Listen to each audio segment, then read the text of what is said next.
friends, welcome back. We were discussing about the interactive behavior in any group situation. Previously we talked about conflict, what are the different types of conflict, the stages of conflict and the sources of conflict, how conflict can be resolved based on certain strategies and alternative dispute resolution strategies. Today I will talk about the another aspect of interactive behavior based on understanding one's own self and others' emotions. So, social scientists have laid upon a very strong concept about understanding oneself and others when we are talking about the interactive aspects of group behavior. Today I will talk about interpersonal conflict, that how it exists and how it can be resolved. When I am saying that how people tend to understand oneself and others, it can only be possible when interpersonal conflicts are also resolved. So, before going to that aspect of understanding oneself and others, let us first understand that what is interpersonal conflict. As the term implies, that whenever two people are not in alignment with their values, goals and ideas, then people tend to depart from each other emotionally and psychologically. So, whenever we are talking about interpersonal conflict, it is a confrontation between individual or groups over scarce resources, controversial means, incompatible goals or combination of these. That means, whenever two people are not compatible with each other emotionally or psychologically, it leads to interpersonal conflict. So, it is an expressed disagreement between or among independent connected individuals who perceive their goals as incompatible with close friends, colleagues and family members. Even when we are talking about conflicts in groups, then definitely we are talking about organizational goals, where members come together at workplace and they tend to perform the task, either they perform or they have conflict with each other. But when we are talking about interpersonal conflict, then here we are talking about conflict that exists between members who are close to each other, who are having a relation either in terms of family member, a colleague or a close friend. So, whenever interpersonal conflict arises or it is experienced, it is characterized by disliking the other person and they express hostility or resentment towards another and exaggerate the weakness of one another and not working collectively. Even in any personal relationship, when two people are not compatible with each other, they tend to avoid or withdraw their company. So, this is interpersonal conflict. But what are the sources of interpersonal conflict? What can be the main reason that people experience such kind of conflict in a particular relationship? This can be because of competition, difference in values, attitude and managerial styles or personality differences. The relationship is in trouble or will cause damage to the relationship, positional or status differences, halo effect. This is very important to understand this way, this source of interpersonal conflict, that we draw a general impression about an individual on the basis of a single characteristics. Suppose we come to know about a person that he or she is a liar, then whatever we had heard about that person, we try to assume that person based on that particular trait only. So, this is halo effect, that whatever impression we have about that person, it is based only on the first hand information or the only one characteristics that we have observed about the other person, or it can be stereotyping. That means judging someone on the basis of one's perception of a group to which an individual belongs. That means it can be class, race, class or creed. Whenever the person we are assuming to be good or bad, it is all based on the background he is carrying for himself. So, this is stereotyping, or it can be exploitative tendencies. When two people working together and try to take advantage of each other, then it leads to interpersonal conflict. But the most important thing is that whenever we are talking about interpersonal conflict, it generally arises when people have a relation with the other person in terms of very good colleague, in terms of a family member or in terms of a very close friend. Otherwise, it is a conflict, but not damaging the relationship, But yes, when we are talking about interpersonal conflict, it is actually focusing on the conflict that can lead to damage the relationship. Now, once we are just into the discussion that how to resolve interpersonal conflict, then definitely the solution comes to first to understand oneself and others at emotional level, at emotional and psychological level. To resolve these interpersonal conflicts, Joseph Luft and Harrington Ingham, they are the social scientists or social psychologists who have laid upon the concept of Johari window. These are the acronyms of the names of Joseph Luft and Harrington Ingham, who actually coined this concept of resolving interpersonal conflict based on Johari window, Joseph Luft, Harrington Ingham. So, they have identified 4 quadrants or a social analysis tool that how relationships can be assessed based on emotional and psychological level, how this tool can help us to understand ourselves and others. Because whenever we are talking about resolving interpersonal conflict, it is not all about the other person, it is also about ourselves and the other person. This is more important. In general conflict, we are talking about the other person, but when we are talking about most focusedly on interpersonal conflict, then we generally have to talk about, more importantly, we have to talk about ourselves and then others. That is what Johari window also talks about, that if we want to resolve any interpersonal conflict, then it becomes very important first to understand oneself and then others. So, Johari window is a technique designed to help people better understand their relationships with themselves and others. Sometimes we are also wrong at our own end and we try to blame the other person. So, according to this social analysis relationship tool or information processing tool, this states that first we should understand ourselves also and then others. So, this tool was created by psychologists Joseph Luft and Harrington Ingham, and it is one of the most popular descriptors for analyzing interpersonal conflict and relationships. So, Johari window suggests ways of interpreting the conflicts that may develop between self and others. Now, just now I said that it is not only about others, it is most importantly about self. So, self here can be thought of as me, that what I am, and it can be as you, that is the others. So, it is about self and others, as they are creating certain things or information that a person knows about himself or herself, and certain things that are not known to us about others as well. So, it is good and better strategy first to understand oneself completely and then try to understand the other person completely, because when we are having our own complete information, then it helps us to understand the other person completely in a very holistic manner. So, Johari window is all about understanding interpersonal conflicts and relationships. That is the most important aspect of this discussion, but at the same time they have also identified 4 quadrants or 4 window panes in their concept, where it is completely based on feedback and disclosure mechanism.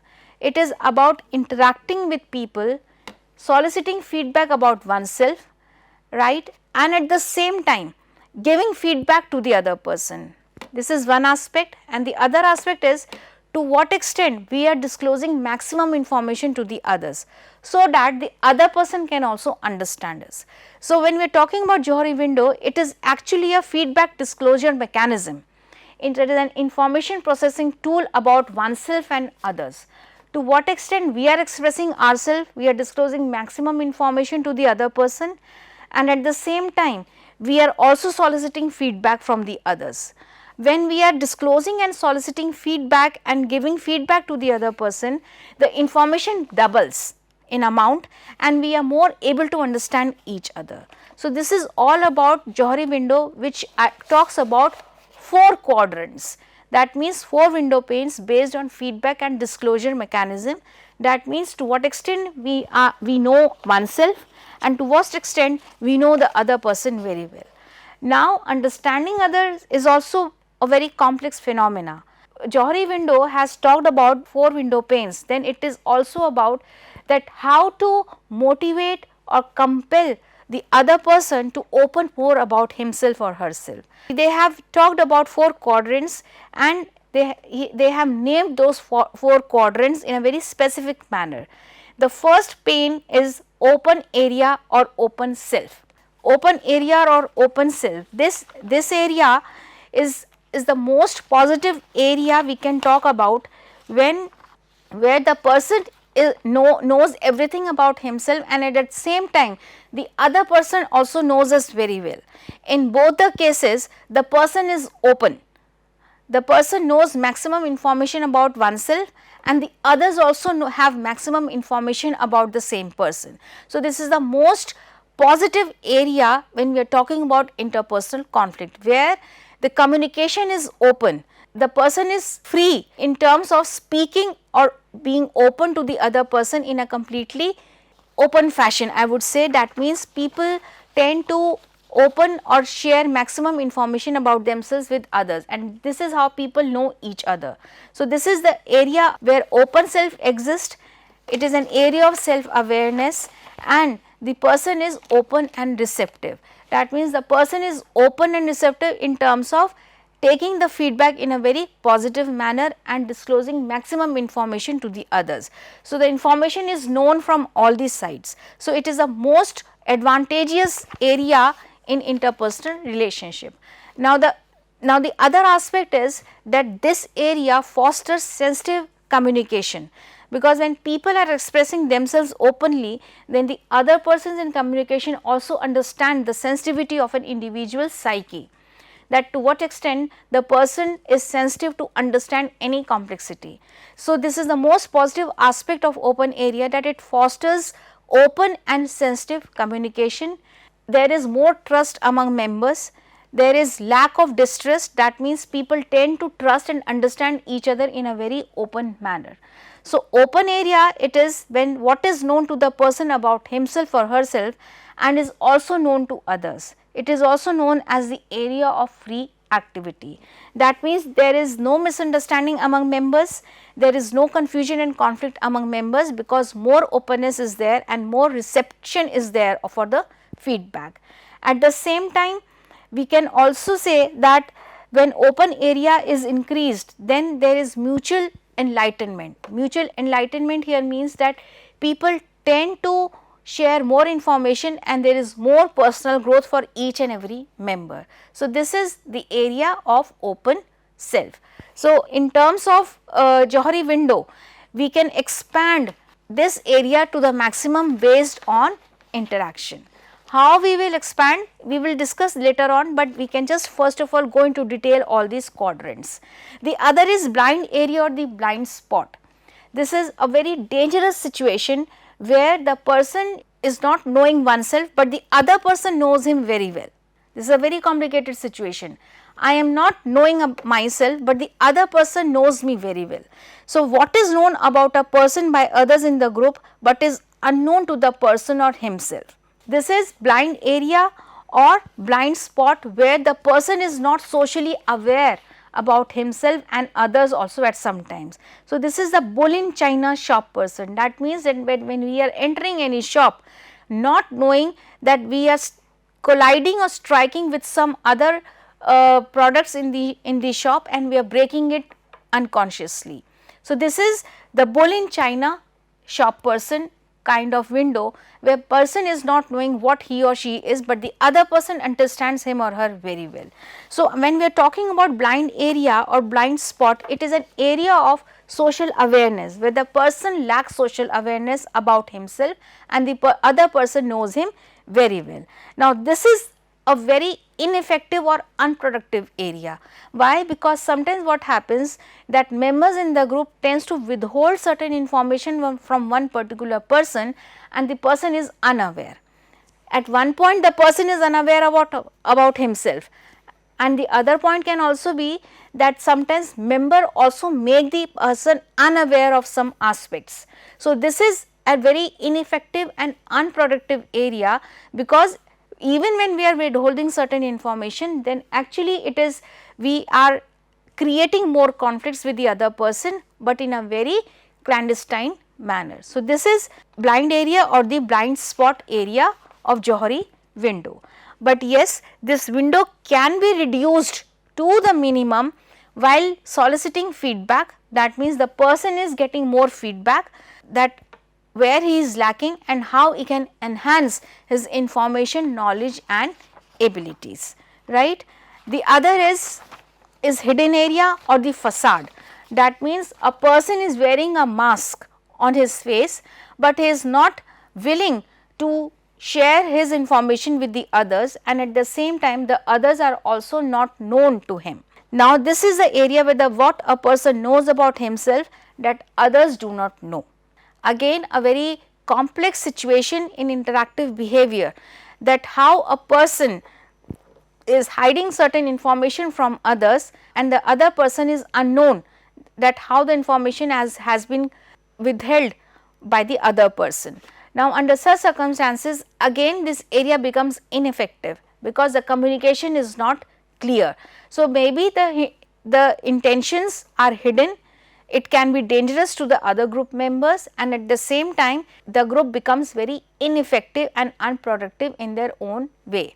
Now, this area can be reduced by soliciting feedback and encouraging the person to disclose maximum information, but the point is that we cannot force a person to share information. It is an individual's willingness to share maximum information with the others to enhance communication and interpersonal relationship.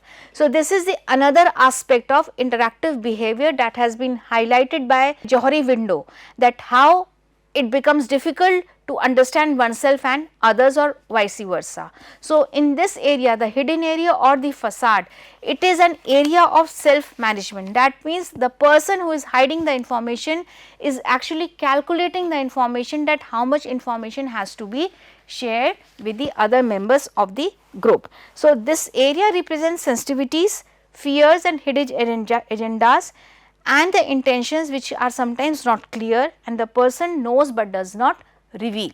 So, this is the facade or the hidden area.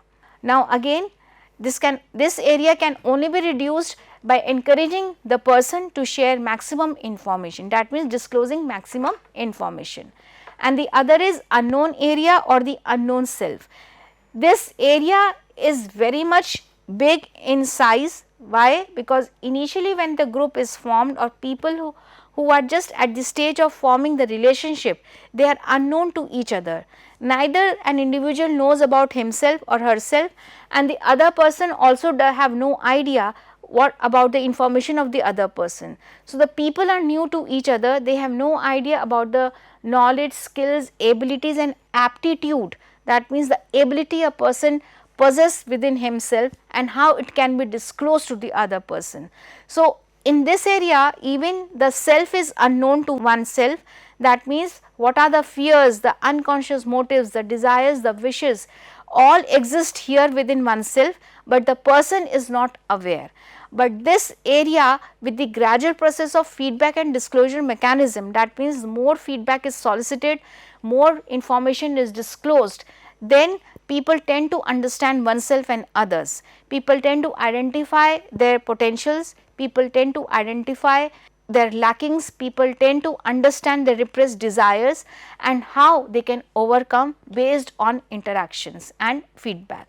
So, this is then area of unknown self, which is also the area of relationship management. When people come close to each other based on interaction, people tend to manage the relationship with every member and people come out of that solitude. So, here the member is the hermit person. Hermit person means a person who is living a lone life, and when interacting with the external world or the group member, people tend to enhance the relationship with the other person. So, when we are talking about unknown self, this can be reduced by managers encouraging constructive observations, encouraging discussions and soliciting feedback. So, based on these interactions, people can cope up with their traumatic experiences as well and venture into new lifestyles and enhance their personality.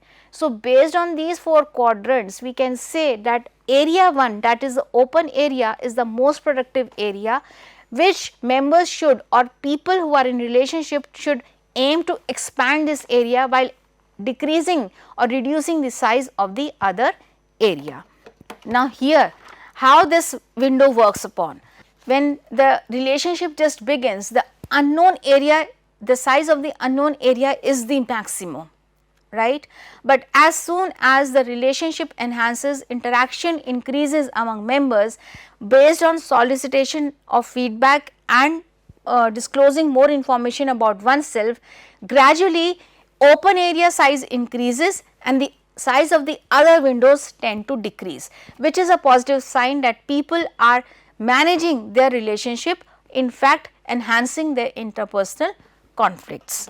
Now, based on this we can identify these quadrants: the open receptive person, the bull in China person, the pumper person and the hermit person. Here the pumper person means the hidden self, the facade, where the person is encouraged, pumped up to express more about himself, not to hide information from others.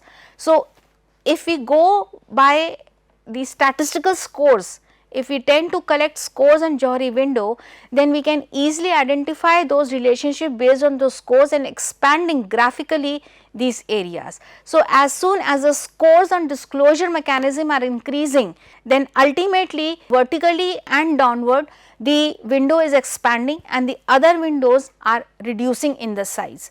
So, this is how feedback and disclosure mechanism can help in enhancing interpersonal relationship and expanding the area of open self. So, we can say that Johari window is a disclosure feedback model of self awareness and an information processing tool, because it is not all about enhancing the personality of the other person, it is more importantly enhancing oneself. So, it is a tool for self awareness, it is a model of personal development, it is a model of group development and understanding relationships. It represents information, feelings related to feelings, experience, views, skills, attitudes, intention and motivation in relation to oneself and the group. That means not only understanding other person's emotions, but understanding one's own emotions and then creating that parity in the relationship. So, Johari window embraces two aspects of human behavior, that means understanding oneself, that is self awareness and self management, and understanding others, that is social awareness and relationship management. So, this is one way to understand the interactive behavior or the group behavior while enhancing interpersonal relationships and reducing interpersonal conflict. So, we can end here and we will continue with the next tool in the next class. Thank you so much.